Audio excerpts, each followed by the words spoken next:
The silence between a lie and the truth is the loudest sound in the world. I learned this not in a courtroom or boardroom, but at my own mahogany dining table, surrounded by the people who shared my blood, my history, and, as it turned out, a hunger for my legacy. My name is Sarah Jenkins.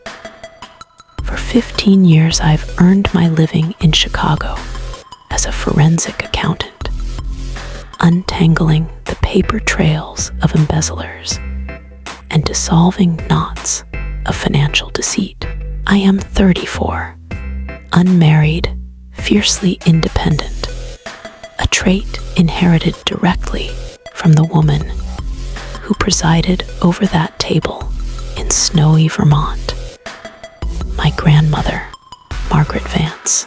Nothing in my career, not the most intricate Ponzi schemes or the cleverest offshore accounts, prepared me for the stillness that settled over the Vance family estate on Christmas Eve.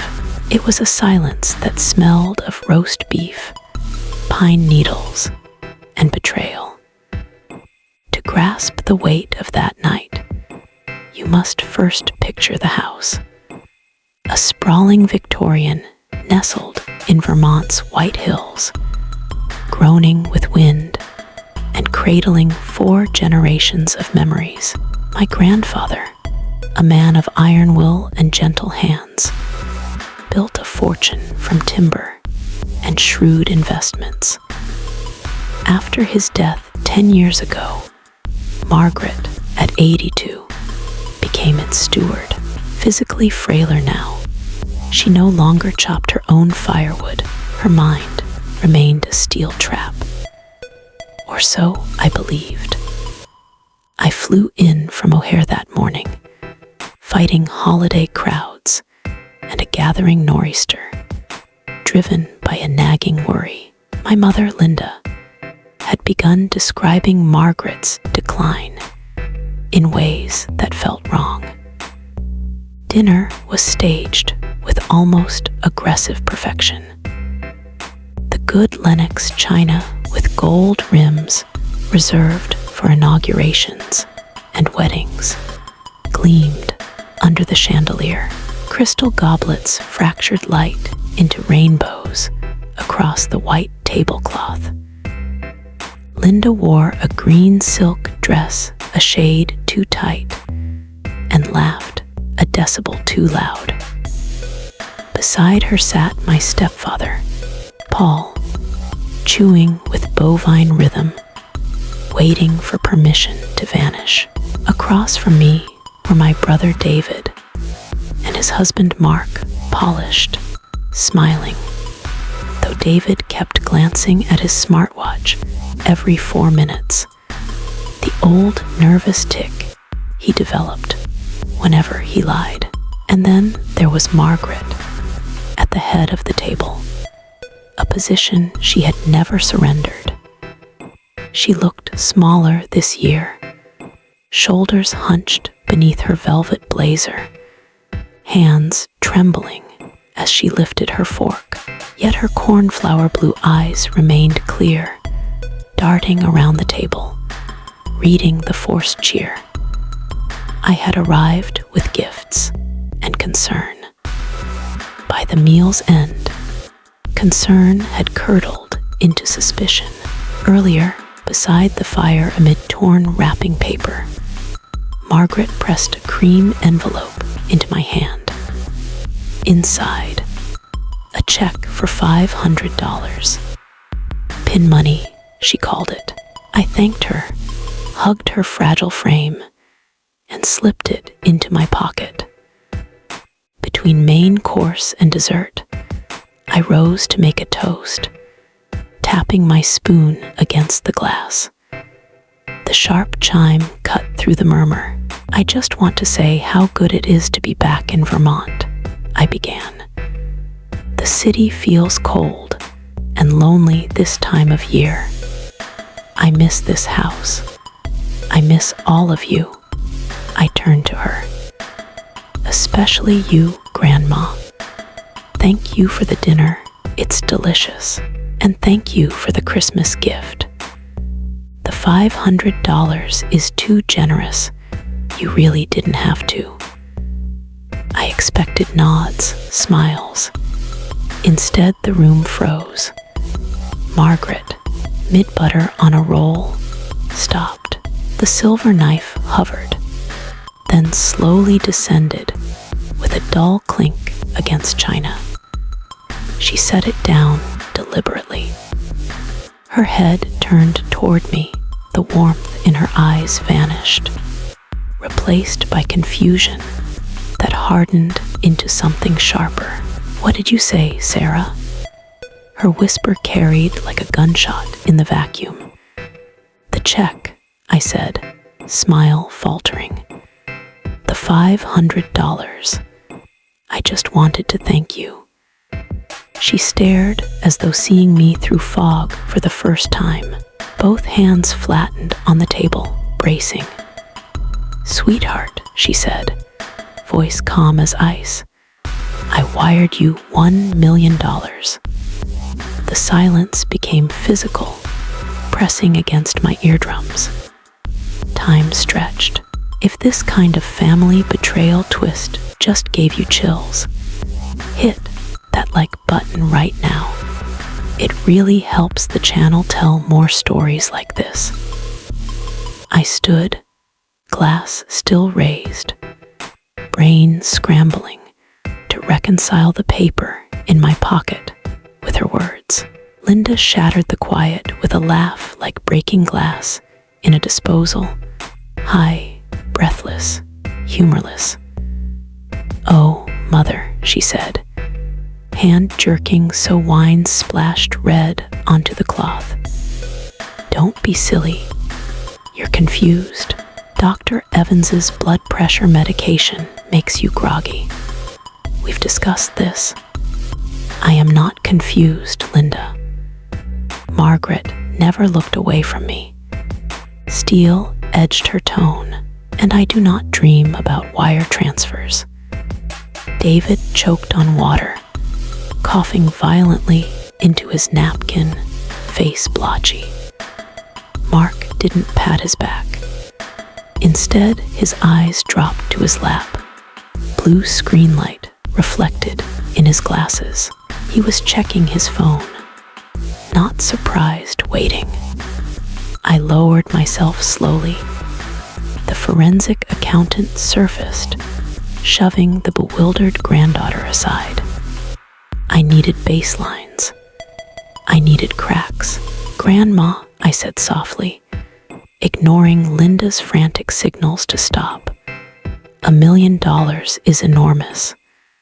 When did you send it? 2 weeks ago. She dabbed her mouth with precision, returning. I sat with Mr. Henderson at the bank. I authorized the wire to the account we opened when you started college, the one I've always had for you. Mother, stop. Linda hissed, smile twisting. Sarah, don't listen. She's been having episodes. Forgets things, mixes dreams with reality. Last week, she thought it was 1995. I do not dream about wire transfers, Linda, Margaret snapped. Linda recoiled. Margaret turned back. I sent it 2 weeks ago, Sarah. Everything liquid, the rental properties, bonds, timber dividends. I wanted you to have it before complications. Okay, I said, steadying us both. If you sent it 2 weeks ago, I should have seen it. I check my accounts regularly. She leaned forward, candlelight caught unshed tears, yet her face was fury, not sorrow. That is the problem, Sarah. I checked the tracking the next day. The money arrived.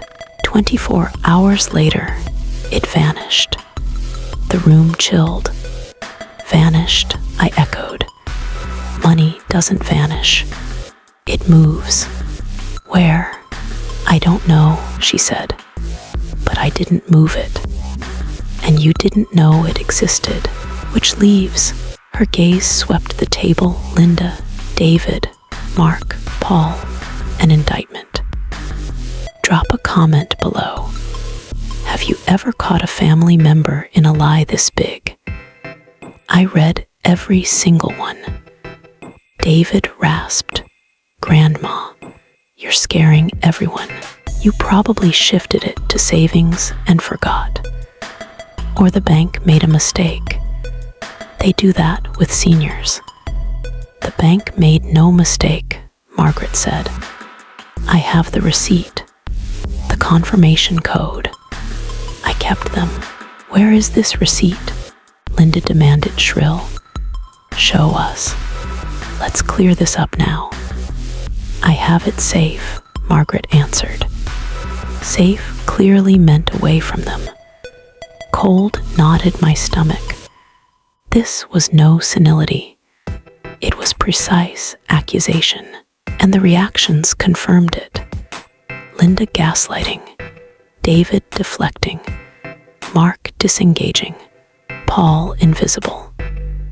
"Grandma," I pressed, "are you certain you wired it to our joint account? Ending in 4589. "Yes, I know my accounts, Sarah.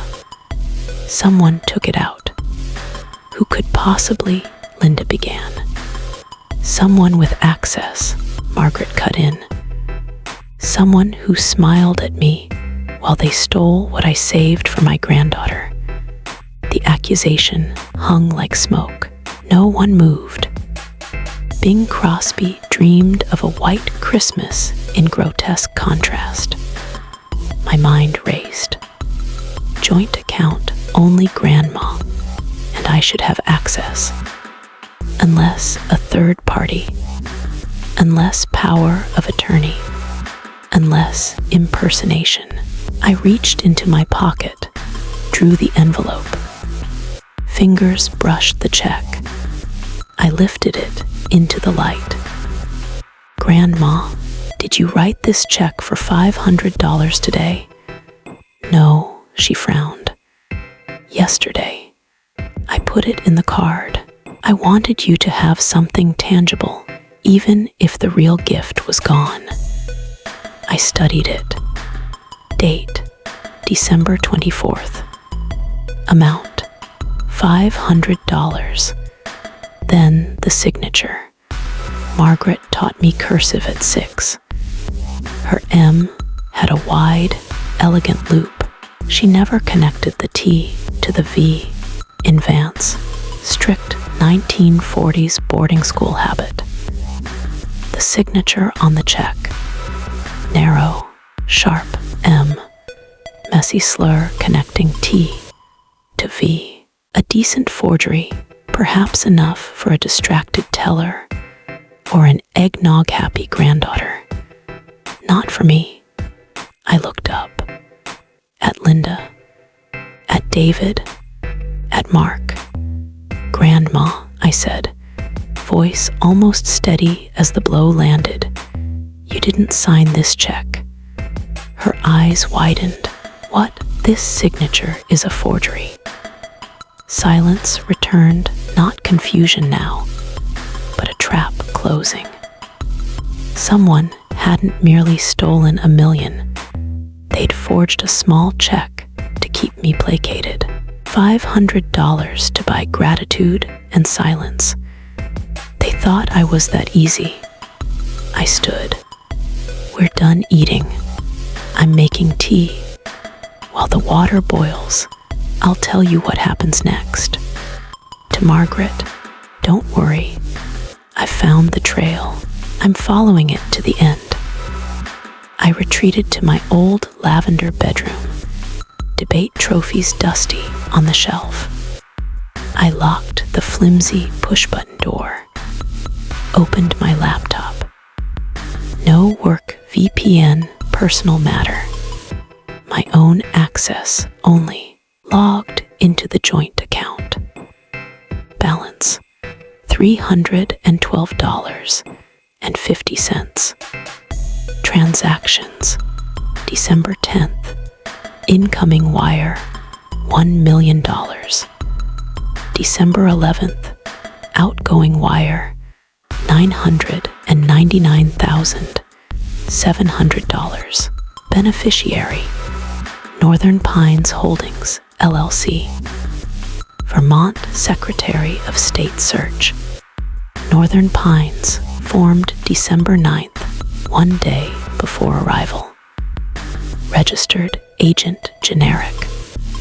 Organizer email: lindevans.design@gmail.com. My mother. Linda was chaotic with money, vain, tech-illiterate. She couldn't structure a clean transfer. She needed help. I remembered her hallway whisper earlier. Robert, she's here. She suspects something. Robert Sterling. The wealth preservation advisor circling for months. Slick website, sailboats, happy seniors. Deeper search. Defendant in 2 civil suits for unauthorized senior asset restructuring. A predator and Linda's accomplice. Downstairs, the house had gone quiet. Family scattered. Margaret sat by the dying fire. "You know, don't you?" she asked. "I know, Mom." And Robert Sterling, they moved it to a shell company, probably to buy that beach house you've heard her obsess over. She sighed, 80 years of weariness. I knew she took small things, inflated grocery checks, cash from my purse, never the legacy. Your grandfather broke his back in the timber yards, so we could be safe. We'll get it back, I said, but we move fast. Banks reopen the 26th. They'll likely close immediately after the holiday. She reached into her blazer, produced a small brass key, the bird cage in my bedroom. False bottom. Upstairs, antique cage of silk flowers. Hidden compartment, bank receipt. Beneath it, photocopy of a durable power of attorney. Margaret Vance, appointing Linda Jenkins. Signature perfect. Too perfect. Identical to the one on my grandfather's framed death certificate. Cut and paste fraud. Felony. Next morning, day after Christmas, cold air, hot coffee. I drove Margaret to the courthouse before dawn. Met Vance Sterling, no relation. Grandfather's old bulldog lawyer. Filed emergency asset freeze. Presented evidence. Forged check, shell company, pasted signature. The judge, my grandfather's friend, scowled and signed. Paper is only as fast as it travels. We raced to Green Mountain Title and escrow at 9 o'clock sharp. Lobby sterile, carpet cleaner smell. There, Linda and camel hair coated, Robert Sterling, smiling, shaking hands with the escrow officer. Stop, my voice echoed off glass. Linda spun, color drained. Sterling's smile hardened. Sarah, Linda stammered. This is private. It's a crime scene. I slammed the order down. Restraining order freezing Northern Pines Holdings and Linda Jenkins. Stolen funds. Sterling laughed, dry, hollow, ridiculous. Valid power of attorney.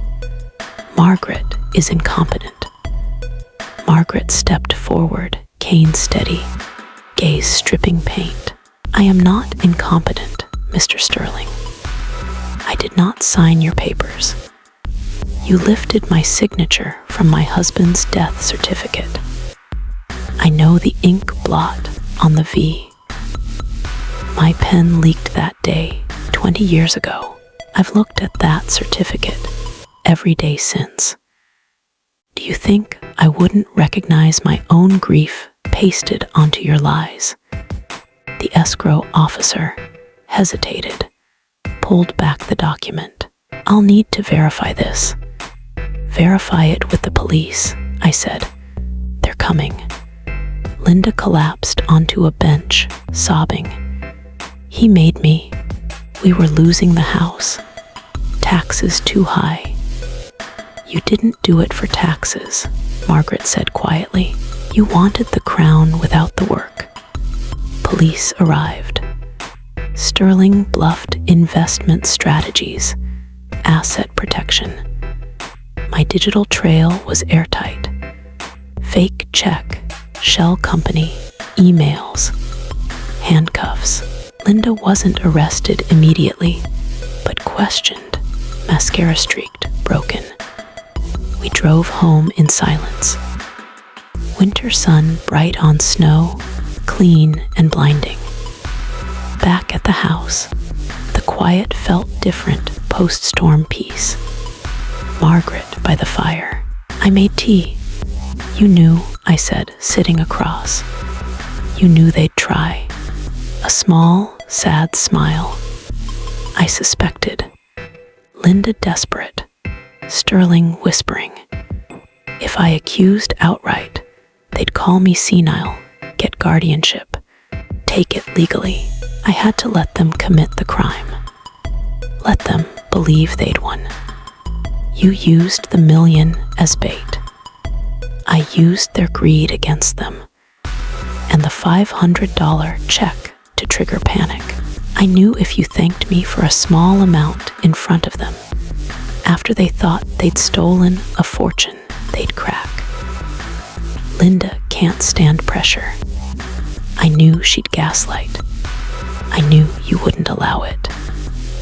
She took my hand, dry, warm. I didn't want you to see your mother this way, Sarah. But I needed a witness and a fighter.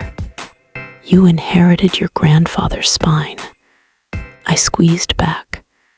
The money's safe. Trust locked.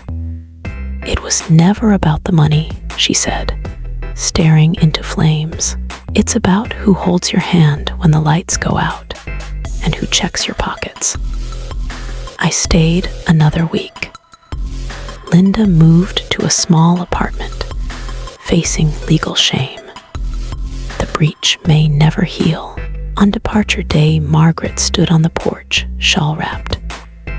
Go back to your life, Sarah, but don't stay away so long. The silence is too loud when you're gone. I drove off, watching her shrink in the mirror until she was a speck against white. The voided $500 check still rested in my pocket, a reminder that truth hides in small details, and the strongest are often the quietest. I came to save my grandmother. In the end, she saved herself. I merely witnessed the steel beneath the velvet. And that lesson was worth more than $1 million.